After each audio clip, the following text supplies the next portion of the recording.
Welcome to the Political Power Hour with your host, former congressional candidate, retired federal agent, and three-time author, Michael Vilardi, highlighting today's political hot topics with the most interesting political candidates in the 2022 election. The most hard-hitting political commentary on the air today. Enjoy the show. Welcome to the Political Power Hour. Today I have an amazing guest. He's running for Senate against Marco Rubio and Val Demings. His name is Stephen Grant. Stephen, welcome to the Political Power Hour. Thank you very much. You're welcome. It's a pleasure to have you on the show. And you are taking on a big task, my friend. You're going against two people who have a lot of money, well-known people. So tell us about yourself and why you're going for that Senate seat. All right. Well, my name is Stephen B. Grant, and that is what is going to be on the ballot on November 8, 2022. The reason why I'm doing this is that I've always felt I needed to fight against the establishment, the status quo. We can't plan to do the same thing for the rest of our lives. And so that's where I see what our federal government has turned into. And it's just nauseating to see what the political parties, what the media does to confuse and to provide misinformation to the public so they don't know who to believe in. And so that's where I am, the candidate that you can trust, that is going to be there in Washington, D.C. to fight for you. Well, let's talk about your two opponents.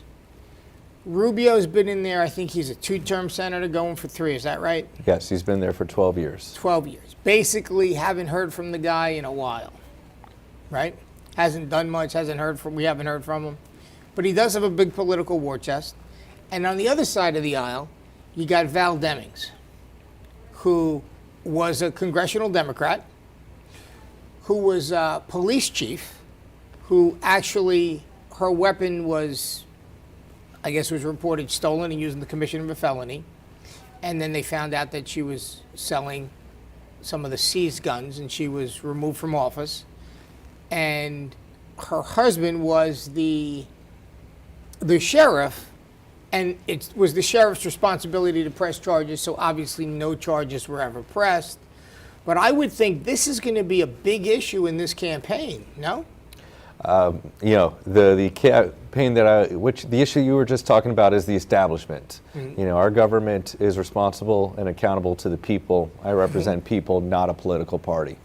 And so with Marco Rubio having been 12 years in the Senate, 8 years in the state of the state representative for Florida, and then being a commissioner, he's kind of lost touch with the people that are going on. That's one of my big things is term limits for Congress. I don't feel that you can really do a great job if you don't step back, because you're a congressperson is a representative of the people. And if you're not a person, when I ran for Congress, I supported term limits, and I think we were looking at 6 years for a congressman, 12 years for a senator, 8 years, obvious, for the president, and that way you keep people moving through the system, and you cut down on political corruption. I mean, it blows my mind that Nancy Pelosi has accumulated $27 million in her campaign war chest for probably one of the safest seats. I mean, who's going to run? I don't see a Republican winning in San Francisco anytime soon. And Adam Schiff, same thing, $19 million. They obviously are using their position to get people to fund them. And what happens is they're spending a whole bunch of money. And the United States is now $30 trillion in debt. Why? Because of these politicians, so they could pay back for some of the money they get into their campaign coffers? Absolutely. I was able to speak with our local congressperson, and for the American Rescue Plan, there was no design to fund that. Right. And it's something where I made the comment, well, why don't we just give $5,000 to every person in this country, and we'd still have $300 billion to give to for COVID research. Right. And that's where our government is picking the winners and losers, and the American people are not on their list of winners. And that's something where I have that understanding of being a mayor. What does a person normally deal with? We deal with police, fire, Right. our water utility, our sanitation. How do we get to work? Where do we work? And making sure that our family has fun activities and we are learning. And that's where our current political parties are arguing about what should be there and what shouldn't be there, rather than trying to agree how do we make each other better. Right. I mean, term limits is something you would think that you can get some consensus on, but in reality, nobody wants to vote themselves out of a job. And it's something where our Constitution doesn't allow for the people to make a change. Unlike the state constitution here in Florida, only Congress can make that change. And so when we are going to the polls this November, I would hate for people, our registered voters, to choose a lesser of two evil. Right. You want to choose the right candidate. I agree. And so with that, there are more and more people that are getting more involved. There are probably going to be more political parties, but it's something where this grassroots campaign is that if we are not happy with a Republican or Democratic candidate, we shouldn't vote for one. We should vote for the person that we like the best. And I know some other countries have the option of none of the above. Right. And if the majority of the people put none of the above, we got to find a new candidate. We certainly do. We certainly, and I'm looking at your card here. Immigration court reform. Explain. Obviously, we're getting taken over from the border. People are pouring in by the hundreds of thousands. It's like an invasion, and we're doing nothing to stop it. So I could see where this would get a lot of traction for you. So let me give the backdrop on immigration court reform. So it's not an actual court, because under our Constitution we have the district court that goes to the Supreme Court. Right. We have bankruptcy court. We have tax court. However, the immigration court is actually formed by the Department of Justice, which is led by a president's appointee. So every 4 years, 8 years, it's going to change dramatically.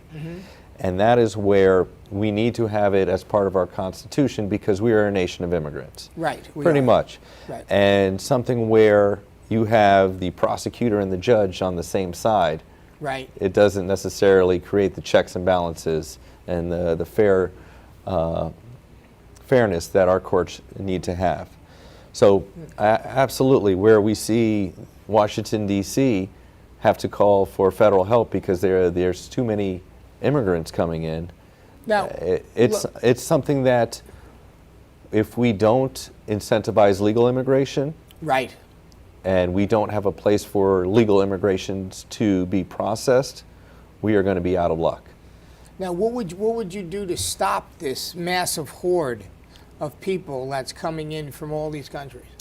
Well, I was thinking about that, and we're talking hypotheticals now. Of course. And so we have this place called Guantanamo Bay. Right. Maybe we put that as a place for all immigrants to go to first to get registered before they come to our country. It's not too far. Right. No, it's not. It's right in Cuba. And so like what we saw with Ellis Island and the Freedom Right. Tower in Miami, we need to have that location. What President Trump did said had the stay in Mexico.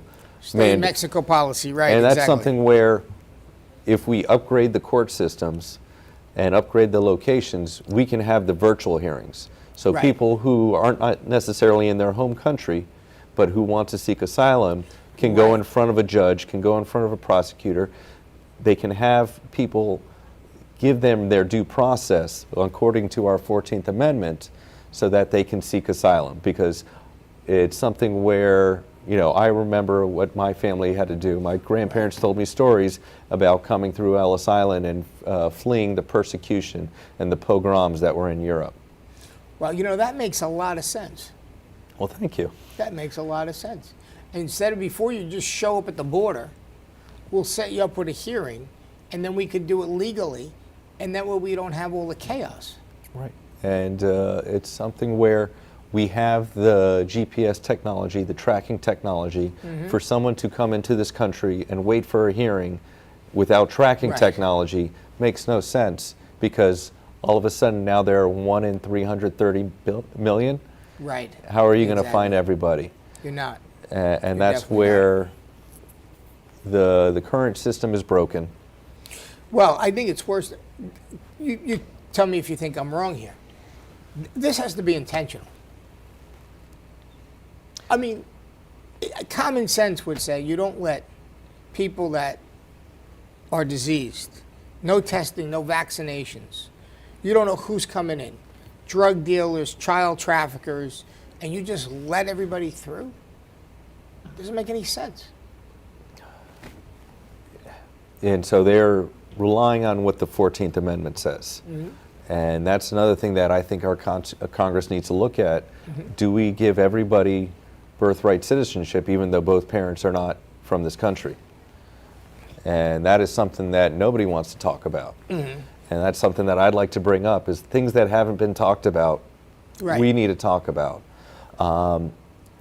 And that's kind of where we're at, is that let's say someone's been here 5 years, 10 years, 15 years, mm-hmm, has children now that are U.S. citizens, mm-hmm, but they came here illegally. Right. You know, for them to say, well, it's okay, you know, let me put me in the front of the line ahead of everyone else, right, is wrong. Right. You know, we have certain laws to protect people that have been harmed. Yes. But for people that have broken the rules, our Congress does not allow for people to break rules and then be entitled to citizenship. That's what it is. And they're spending so much money on these people. Now, later on in the show, I'm going to have a guest who is a legal immigrant, okay, from Thailand, mm-hmm, and talk about the process she had to go through to become a citizen, and you know, to go through the legal process as opposed to the illegal process where you show up and they let you in and you get a hearing. And because, again, correct me if I'm wrong, we're spending a lot of money on illegal immigration. We, as the United States of America, have not come up with a solution, and so we have relied on inaction, right, and waiting for the problem to get so bad that that it's something where they won't come up with a solution. Wow, it's very frustrating. Well, I'm glad that's one of your issues that you plan to take on. Mm-hmm. Now, looking at your card here, yeah, the other issue is military expansion. Explain that to our audience. Very simply, we need to make sure that we are safe in this country. Yesterday we had to deal with 9/11. Yes. And that being the 21st year anniversary, it's something that we never forget. And one of the things, we never do. And I was a responder. You know, I was a 9/11 responder, and certainly it's one of those traumatic days where you never forget. Mm-hmm. I likened it to the bombing of Pearl Harbor. Yep. Where and the death of JFK. It is something that is so severe that you ask anybody, they know what they did. Right. And that's where we need to make sure we're safe. And the reason why I have military expansion is that we need to provide the youth with opportunities to serve our country. Right. The federal government has two independent agencies, the AmeriCorps and Peace Corps, and we are not spending the requisite money to provide human rights, mm-hmm, in this country and abroad. And the fact that our government is willing to give money to forgive student loans rather than pay people to actually work, I disagree. We need to have our government encourage youth to serve their country, mm-hmm, so that they not necessarily become a veteran, but become a part of the United States. Right. Well, that's good. I mean, and that makes sense. And we're looking at now environment. Let's talk about the environment. I mean, we've been paying the price for the Green New Deal, something, mm-hmm, terribly, if nothing else. I mean, gas went to $5. Inflation is through the roof. People can't afford housing anymore. It's absolutely crazy. Right. And so, what is your take on that? My take is that there are two types of environments that we have to worry about in this country. One is the natural environment that we have to protect and preserve, and creating sustainable commodities and products is something that we need to do. So, for example, oil is not a sustainable product. Right. We know that 100, 200, 1,000 years, we're going to not have oil. Right. unless we find a way to make it sustainable. I was pleased to see that the Congress in 2018 passed the hemp bill so that we can start growing hemp, which is a sustainable product that helps reduce the greenhouse gases in our planet. But what I would want to focus on is that the pain that comes along with switching over from coal, Right.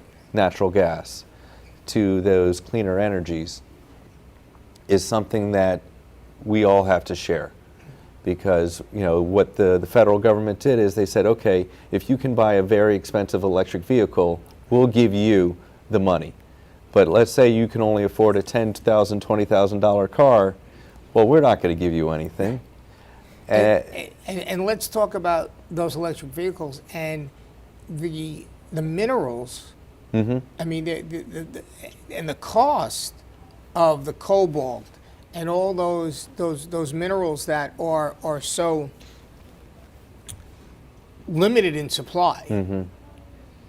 It doesn't make sense at this point to push. I mean, look at California. Perfect example. California, they can't charge the electric cars. There's not enough energy. Right. Now, does that make any sense? Now, if you have just an electric car and it goes dead right there on the road. You can't move it. You can't put it on a tow truck? You'd have to, but can you imagine what that does to the freeway? Your electric car dies in the middle of the freeway, what are you going to do? I mean, that's what happens when a car dies. Yeah, yes. I had an alternator brake. Right. That's what it does. Right. It rolls to a stop. Right. Yeah. So you can't move it to the shoulder once it dies. Okay. I mean, it's so problematic. There's so many other things, and so we do have the aspect of hydrogen as a renewable energy source that some people are using. Right. And that is the mentality is that we can use technology to overcome this issue. Right. And then we talked about the human environment. How are we supposed to house all the people, the 330 million? Because most people want to use the term affordable housing, but that just means what you can afford. Right. It doesn't mean subsidized housing where the governments are reducing the market rate in order for someone else to live. Right. And in order for that to happen, someone else has to be profitable. One of the leading, most popular affordable housing owners is Donald Trump. He's been doing it for decades. That's right. His and father, he's done, if you ask him, he's done very well getting money from the government. And so that's where we need to find that shift of how do we protect homeowners and give them that American dream of owning their own home and not competing against Wall Street real estate funds that are increasing the prices to tremendous amounts because they are doing it just for profit, not for principle. And that also comes back to immigration. We're taking on so many people illegally through the southern border that it's creating a housing crisis. Rents went up last year 42% in Palm Beach County. Now, that's probably, everybody wants to be in Florida, that's probably higher than the national average, but it's becoming unaffordable. And it happened to me. I mean, I got priced out of my house and I'm moving to Ocala, where I could buy a house for less than I'm paying for rent here. But the fact that I was going to get a 20% rent increase and that's light compared to most. I know people that got 100% rent increase. I know a guy who's renting a room for $950 a month.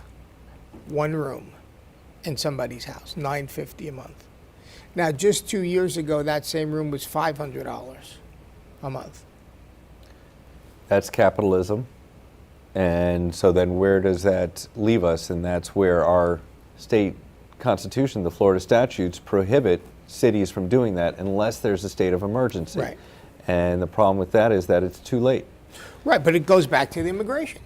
Well, amongst other things, Amongst other things. people, And leaving the a inflationary- higher priced area and coming here, like New York, New Jersey, Right. Maryland. And what I would say is that for a very long time, over 2 years, our Federal Open Market Committee, the Fed, put rates at 0 to 0.25. Right, they did. Right. And we didn't have enough financial literacy for everyone to realize you need to buy a house now. Right. And because I was unfortunate enough to buy a house back in 2012 when the rates were that low. Right. And I had an income because I didn't get caught in the housing bubble. Right. And that's where we've seen the slow increase. But now that we had the pandemic, we saw the free, almost free loans that were being given out.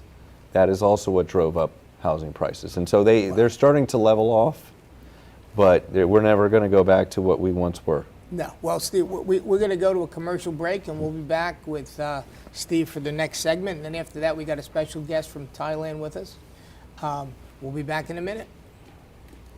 If your family is suffering from inflation and high costs caused by Lois Frankel's reckless policies, Republican Dan Franzese is clearly your best choice for Congress. Dan is a successful businessman who understands finance and economics. He's not a politician. Dan grew up blue collar and knows how tough inflation is on working families. Dan Franzese will go to Washington and fight the liberals who are killing us with inflation. Dan Franzese for Congress. I'm Dan Franzese, and I approve this message. I grew up in a home where principles and values were very strong. We had the opportunity to gather 1.5 million people to stand up and be the voice for our children. As an American, I will be your new voice, and I will stand up for the integrity of our children. This November 8th, vote for me, Dorcas Hernandez, running for State Representative District 92. Tax alert! Tax alert! I was receiving letter after letter from the IRS. I got Mike Vilardi on the phone and I said, Mike, I got a problem. He took the pressure off my shoulders. He just made me feel like I had Superman on my side. Trust me, he's the man to go to. IRS problems? I'm Mike Vilardi, enrolled agent. I can help. My company, Winning Tax Solutions, has always gotten our clients the best possible results. Visit us at winningtaxsolutions.com or call us today. You've been watching the Political Power Hour with Mike Vilardi. For more information, email us at mikevilardi@gmail.com. That's Vilardi with one L. And now, back to the show. Okay, welcome back. We're back with Stephen Grant. Stephen, welcome back. Thank you. To the second segment of the show. We were talking about immigration, military, expand the environment. What do you want to tell the voters why you are the better choice compared to Rubio and Valdemix? How would you compare yourself to each one and why they should vote for you instead of them? Yeah, I look at myself as an individual, and I feel as a father, as a husband, and that's, son, grandson, and that's what, I bring, is that I am the anti-establishment. I'm here to fight against the status quo, because when I was running for mayor, the big thing that I brought in was self-determination. And what self-determination is that's the ability for us to elect our elected leaders. And it also means that we have an opportunity every day that we wake up, that that God gives us, that we can do the best each and every day. And putting this message out that our country is at a tipping point. Right. That we can't move forward if we keep looking left or right. Right. And comparing myself to someone who has spent decades in the political structure, has created such an establishment that the political parties talk about how they don't have any independent thought anymore. Right. And they're both guilty of that, I would believe. And so that's where we have to have the ability to vote for the right candidate, the candidate that is going to speak for Floridians to make the world a better place. And that's what I bring, is that as an attorney, I deal with laws all the time. I deal with conflict all the time. And that's what I have, is the sense of not as having an idea and a plan to implement that idea so that we can come out ahead. because that's kind of it, is we want tomorrow to be better than today, and especially better than yesterday. And there are regressionists out there are progressives out there that don't really understand reality anymore, that they think of hypotheticals too closely rather than to what we can do today to make tomorrow better. Okay, so how would you compare yourself, let's say, to Val Demings if she were to become senator as opposed to you? What would be the major differences? You know, I've never met Val Demings. I don't know. All I know is what I've read about her, and that she was a police officer for a while. She was a congresswoman. Yeah, and the steps that she took to get there, you know, it leaves some questions that I might have to saying, how come you took the job over from your husband after he left to become the sheriff? And then, you know, it's disheartening to see that the political parties will choose their own winners, that they have their own PACs, and they'll decide, especially in the Democratic Party, who they want to be the candidate versus who the candidate should be if it was fair. So that's kind of where my understanding is that if you're going for the Democratic route because you feel you're on the left end of the political spectrum, realize you're not really choosing a candidate. The Democrats are choosing a candidate for you. You know, as for Marco Rubio, you know, I can't say he did everything wrong. The fact that he was trying to get the permanent daylight savings, that's something that, you know, I would definitely be in favor for.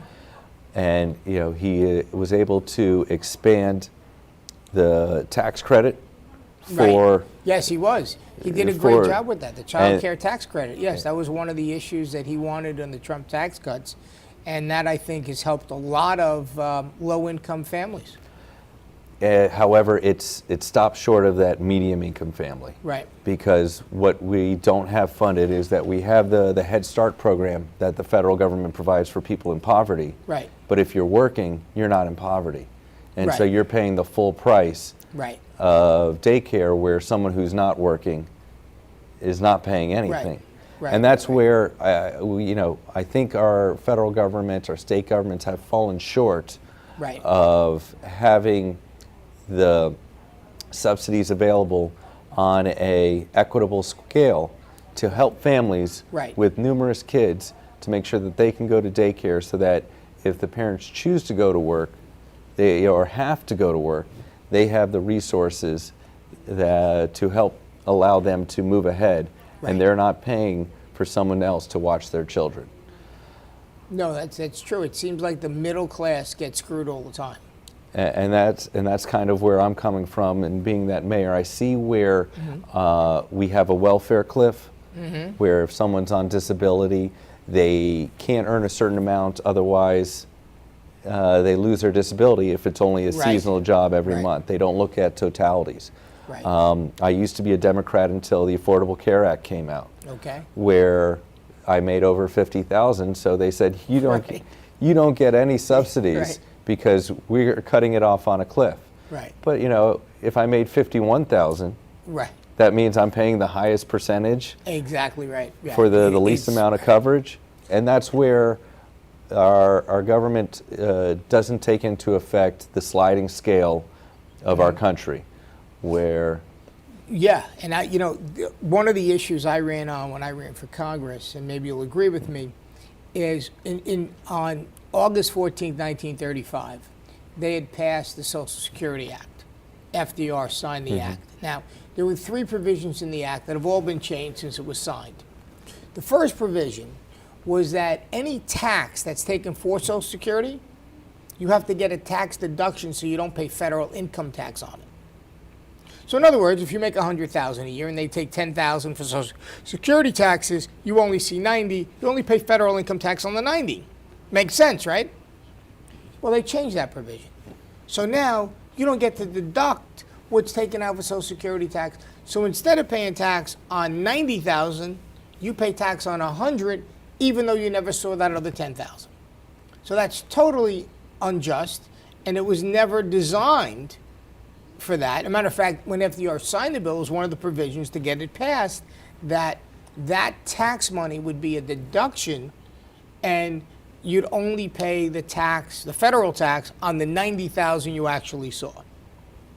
The second provision that was in the act was that when you receive Social Security, it would be 100% tax-free to you because it's your own money that you paid in for all these years. Right?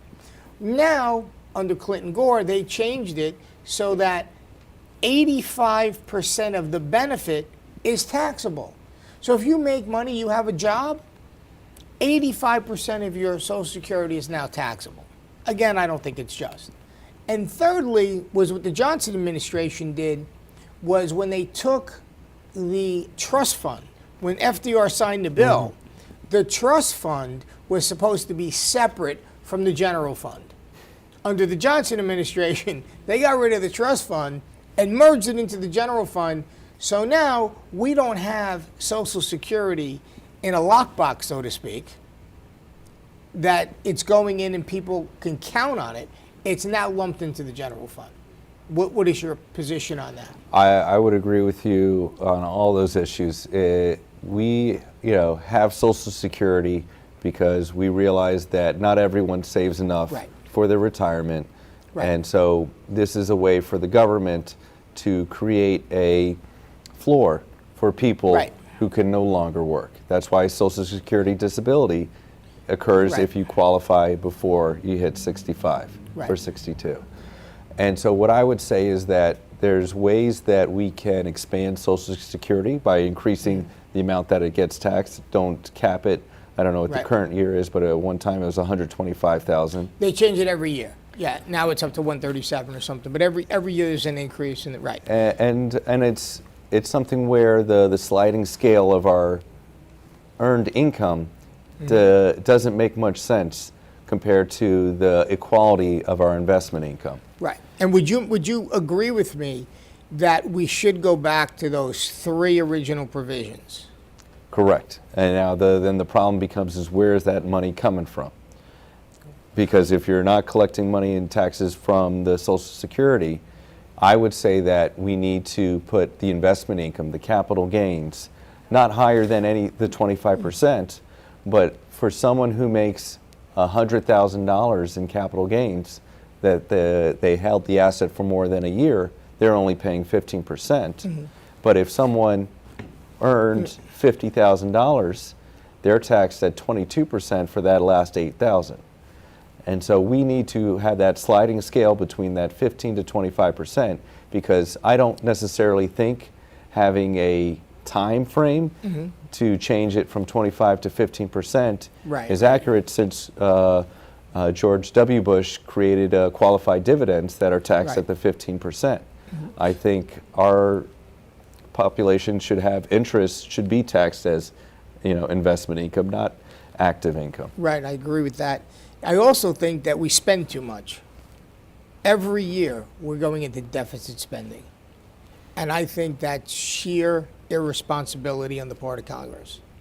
A lot of these bills that get passed are pork, stuff it's not absolutely necessary, the amount of money we spend and what we spend for. I mean, I just saw an article on the PPP loans, and some of the wealthiest people in the country got millions of dollars in PPP loans that they didn't have to pay back. Waste of taxpayer money. No reason for it. There's so much waste, fraud, and abuse that we really need to make some changes, and that's when it comes back to term limits, because with term limits you can get the corrupt politicians out. You can rotate them. Yes, you can. Is one aspect of it too, because what ends up happening is that sometimes when these politicians leave office, the crimes, are made light. Right, exactly. Because all of a sudden they don't have the same friends that they used to. That's why they don't want to leave. That's why we have a president who's going on 80, a Speaker of the House who's over 80, a minority leader who's over 80 years old. All these people stay for life, and that's very problematic. And it happened here in Palm Beach County with Alcee Hastings. Yes, it did. He died in office. That's right. He had, I don't know, stage 3 cancer, I think it was. That's right. Pancreatic cancer. That's right. And he still ran. He did. And because it was gerrymandered for Democrats. It was, absolutely. And nobody wanted to run against him. You can't win. It was a D17 district. Now it's like a D40 district. It's ridiculous. There's no way a Republican can win that seat. And so that's where, with all the gerrymandering that has been going on, that is something that I am trying to do, is encourage other people that are not happy with the Republicans and Democrats, because I believe there's a majority of people that agree that Congress is not working. Bipartisanship is an oxymoron, that we will have that voice, maybe not in 2022. I'm campaigning for it in 2022. But every successive election that we will have more people going for elections, being elected leader, and we will have, and hopefully what we can do is have that choice voting?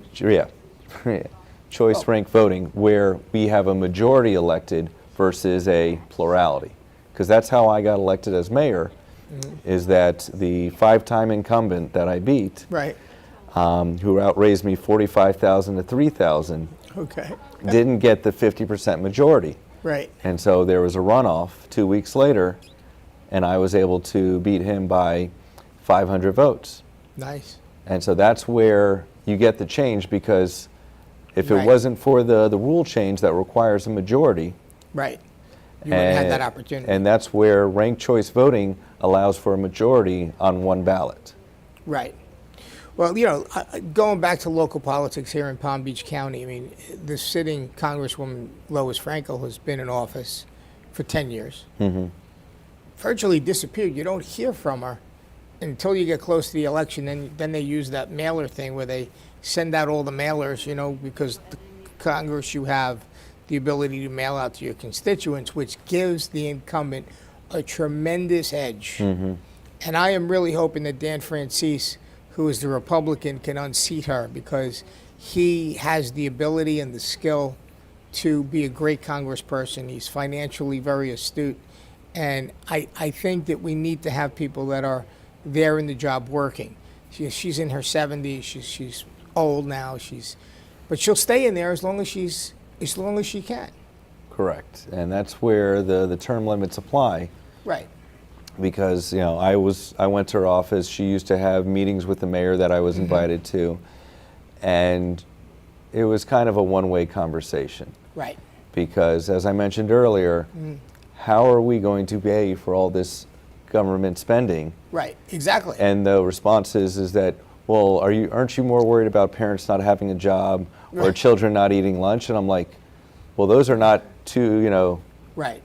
Right, not apples and oranges. And so that's where we have the social issues, we have fiscal issues. And I like to think of myself as fiscally responsible and socially moderate. That everyone should have the ability to make informed decisions, and that we don't spend money we don't have. Right. I mean, you can't get ahead by spending money you don't have, and that's what's happened. And it's gotten to the point, it's both sides of the aisle. Now we're 30 trillion. How do you get out of 30 trillion in debt? I mean, how does that happen? It's $1 at a time. And I spoke with Senator Rick Scott, and he tried to produce the CULA Act, Country of Origin Online Labeling Act. Because if you go to Best Buy, you see the country of origin on each product. You go to Walmart, you see the country of origin. But if you go to bestbuy.com or walmart.com, the FTC doesn't require you to do that. Right. Okay. And so when I was during the pandemic and we were buying a lot of things virtually, it was so hard to find American-made goods. And that's something where we should have the ability to know where our goods are coming from. Right, I agree with you. Now, we have a minute left in this segment, and in that minute, give the audience your information. How they can get in touch with you, how they could support you, how they could fund you, how they can volunteer for your campaign and help you. So my name is Stephen B. Grant. My website is www.stephenbgrant. I got the handles Attorney Grant on Twitter and Facebook. And my number is 561-501-3783. I am here to make the world a better place, to be that person in the middle to move us forward so that we are not blaming other people. Because one of the things that I have not seen another elected leader do in Congress, go mention our motto. Do you remember what our motto is in this country? Tell us. E pluribus unum. Right. Out of many, one. That's right. And they have forgotten that in Washington, D.C., even though it's all over the place in the Capitol. Right. They're too busy looking down and not looking around. And that's where I am going to be that vision to make a difference. Well, listen, Stephen B. Grant, it was a pleasure having you on the Political Power Hour. Thank you. We thank you for watching. We're going to another commercial break. We'll be back with our immigrant from Thailand. Thank you. If your family is suffering from inflation and high costs caused by Lois Frankel's reckless policies, Republican Dan Franzese is clearly your best choice for Congress. Dan is a successful businessman who understands finance and economics. He's not a politician. Dan grew up blue collar and knows how tough inflation is on working families. Dan Franzese will go to Washington and fight the liberals who are killing us with inflation. Dan Franzese for Congress. I'm Dan Franzese, and I approve this message.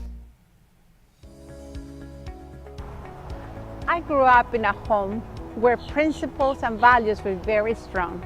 We had the opportunity to gather 1.5 million people to stand up and be the voice for our children.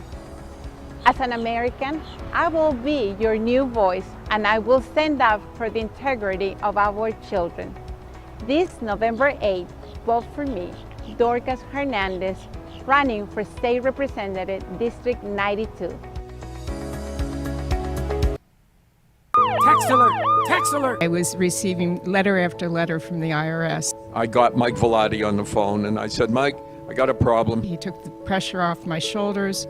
He just made me feel like I had Superman on my side. Trust me, he's the man to go to.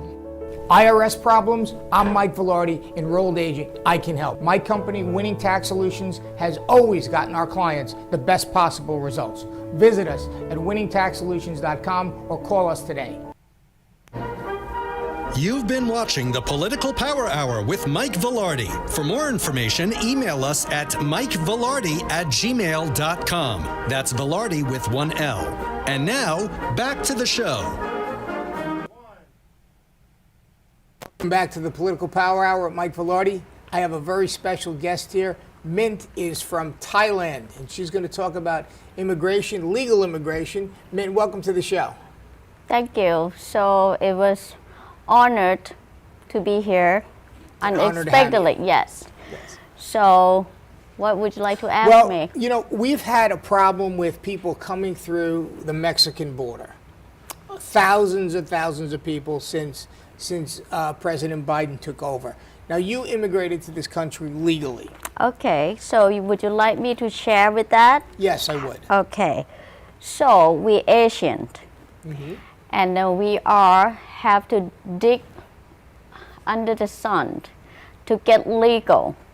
We never asked for the food stamp. We have the visa student, and we did everything, just not like border that they're trying to fight over it. I mean, you and I've known a lot of people who came over from Thailand. Yes. Hardworking people. We work hard Very hard. to get legal. Yes.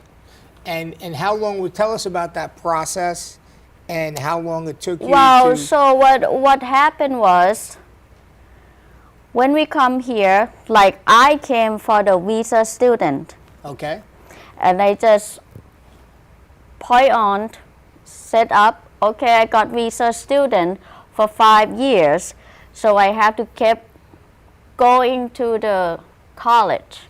Okay. Kept my visa student on. Then I work under the table with cash. Okay. But I got lucky. Right. Because I got married. I got the social. I pay tax. Right, okay. So lately it has been very disgusted that Biden was trying to help people over the border for food stamp, for free medical, for this and that, because I work hard for it. Right. And you never got that free stuff, did you? No. Okay. And the process, I mean, they're pretty strict with the legal immigration, Yes. right? Absolutely. And so now you see all these people coming in, they're getting phones, they're getting cards, they're getting Food stamp. food stamps, they're getting all this. Crazy. Free medical. Wow. So how does that make you feel as an immigrant? It's no unfair because I work hard for it. Yes. I struggling. I run like a hamster in the cage Right. to get myself legal, Right. and I pay tax every year. Right. So you're paying into the system. You ended up getting what, a TIN number, right? A number. Yes. So you pay tax. Absolutely. Yes. And you're doing all the right things. Yes. You work hard. Yes. I mean, and a lot of people from Thailand, they're very hardworking people. It's not only the Thailand. I would say people from Southeast Asian. Yes. We have our own pride. We try to do the right thing. Yes. And lately has been so unfair that Biden or whatsoever, the government Right. that run the country was trying to make people cross the border Right. and get everything free, which I just make a joke with my friend. I said, whenever the bill passed, I'm going to get myself on the border and cross the border and get the free money. Right. Right. It seems like we're emphasizing the wrong things. We're sending the wrong message. We're not protecting our country. We're not protecting our people. We're not protecting our tax dollars. I think the taxing is too high. Yeah. And I think the cost of living with inflation is too high. Yeah. Well, that was all based. That all started when Joe Biden took office. I mean, the first thing he did was he canceled the pipeline. Gas prices went through the roof. Oh, that is his plan, because when he shut it off, that no need to, Right. and then he turned around and said that this is going to happen, but it doesn't have the reasonable reason to support the decision.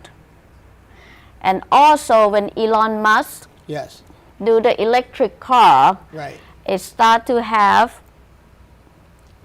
people who have electric car gotta have pay more insurance. Well, that's another issue I wanted to raise. When he gave credits for the electric cars, Yes. he didn't give credits to Tesla. He only did it to union shops. Yes. Ford, GM. So really, what does that tell you? Was he really? It wasn't about the environment. It's really about politics. Because the only people that got those credits were the unions that vote Democrat all the time. So it forces you to buy an electric car only from a union shop, which tells me, listen, I mean, if the first thing you should do if you're going to give credits for is Tesla. They're the biggest producer of electric cars, but they weren't unionized, and so they actually wrote a law that prohibited anybody from buying a Tesla from getting the same credit you would if you got a Ford electric vehicle. Can I tell you something? Sure. Whoever run the country, they are big, greedy, corruption, and no moral. That's the key.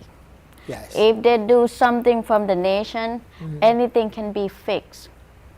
Let's say I have a relationship with you. Right. I said, babe, Yeah. I want you to take me for dinner. Yeah. I want you to spend time with me.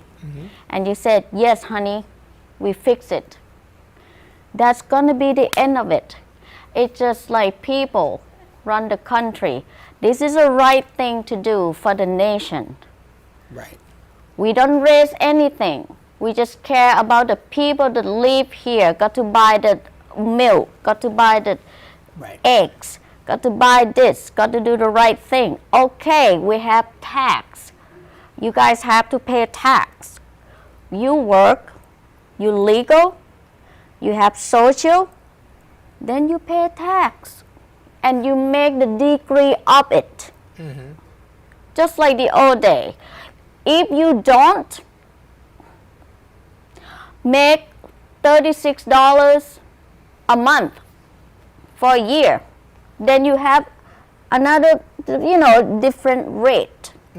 If you make $1 million a year, you have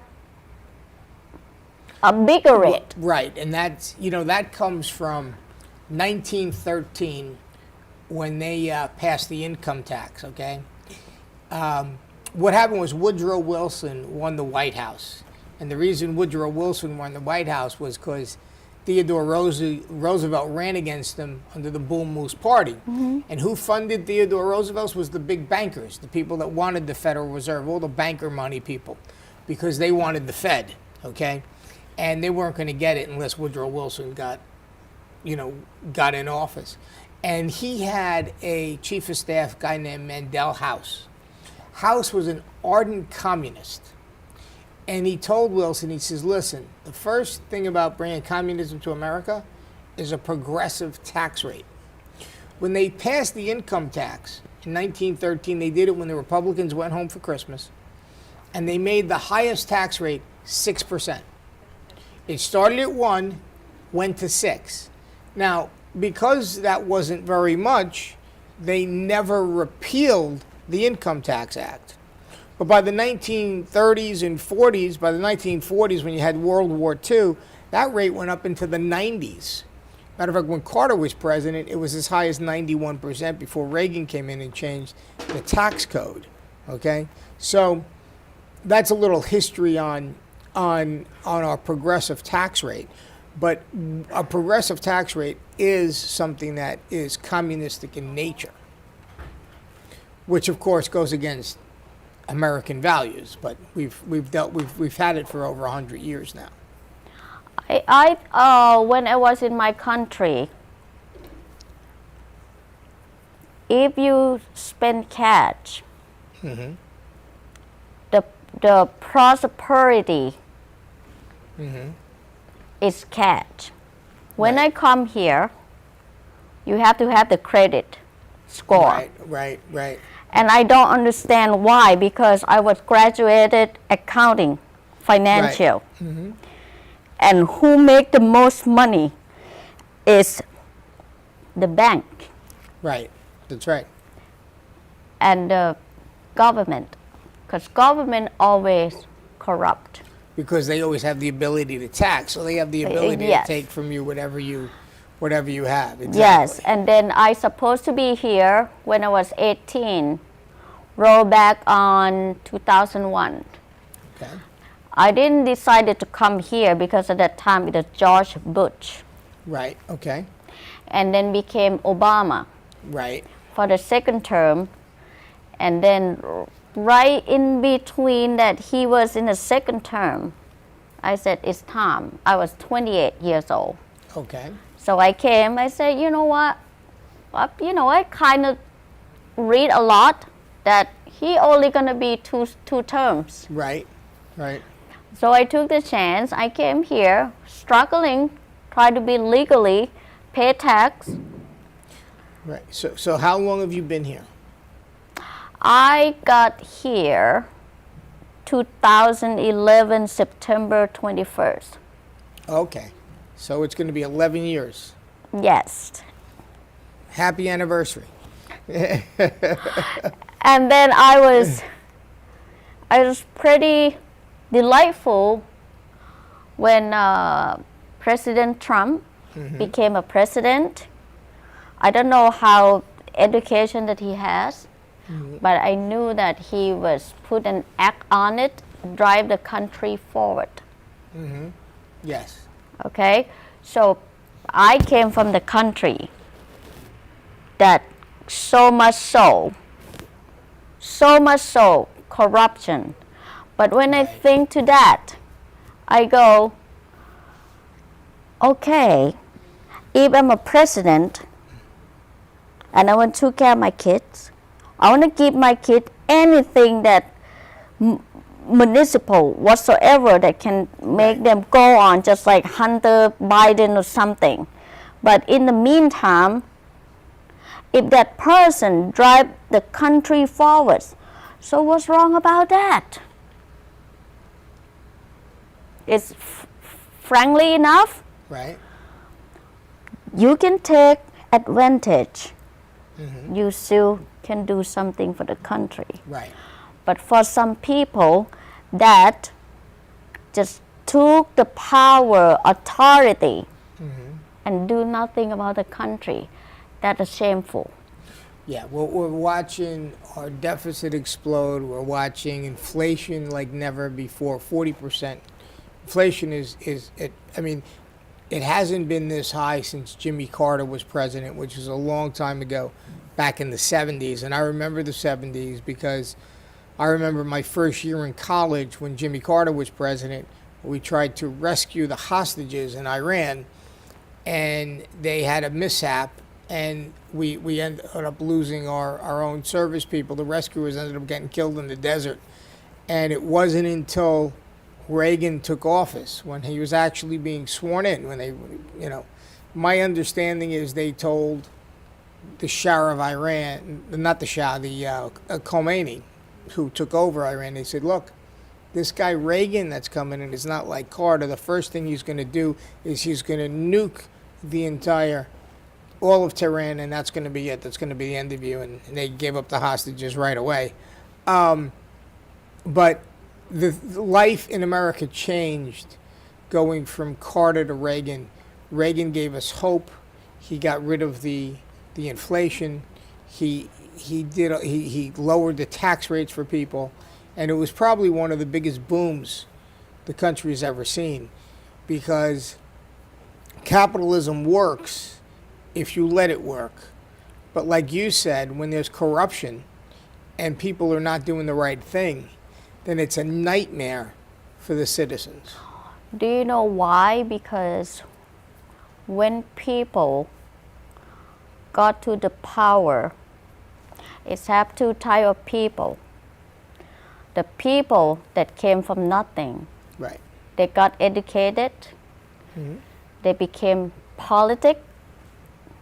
Got to the White House, whatsoever. Now they got the power. Right. So when they got the power, somehow, some level, they got greedy. Right. Absolutely. They found the way to file the leak. This is the budget that they can have the slight piece of cake. Right. Right? And then in the meanwhile, they already got the power. They're not scared anymore. Which is why, as my prior guest and I were talking about term limits, because you have to limit them, because power corrupts, and absolute power corrupts absolutely. And Mint, in the 2 minutes we have left on the show, what would you like to tell our audience? I think that the moral perspective should help the nation. It's going to help. I mean, money is good. It's great. You have money, you have power, but you have to, consider that we are humanity. Well, it's funny. George Washington gave a speech, and and I carry that speech, George Washington's speech. In the last minute, I'll just read from some of it. I keep it in my wallet, and this was the speech he gave to proclaim Thanksgiving as a holiday. And here's the first sentence of George Washington's proclamation from the 3rd day of October, 1789. Whereas it is the duty of all nations to acknowledge the providence of Almighty God, to obey His will, to be grateful for His benefits, and humbly to implore His protection and favor. And whereas both houses of Congress have by their joint committee requested me to recommend to the people of the United States a day of public thanksgiving and prayer, to be observed by acknowledging with grateful hearts the many signal favors of Almighty God, especially by affording them an opportunity to peaceably establish a form of government for their safety and happiness. And I think we've forgotten that that was the basis of the United States. I sorry to interrupt. Yes. I don't think that people forgotten. I think that we in the modern world, everybody too complacent the way that they live their life.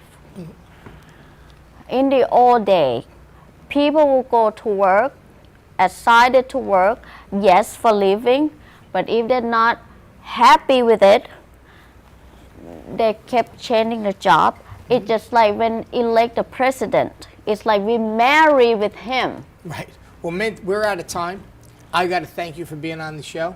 Thank you for coming on the Political Power. It was a pleasure having you. Yeah, you forced me though, but I'm honor. All right, thank you for watching. We'll be back next week, Monday, 7 o'clock. Thank you very much. Thank you for watching the Political Power Hour with your host, Michael Vilardi. If you would like to see a particular candidate on our show, please email us at michaelvilardi@gmail.com. That's one L in Vilardi. We will see you next week.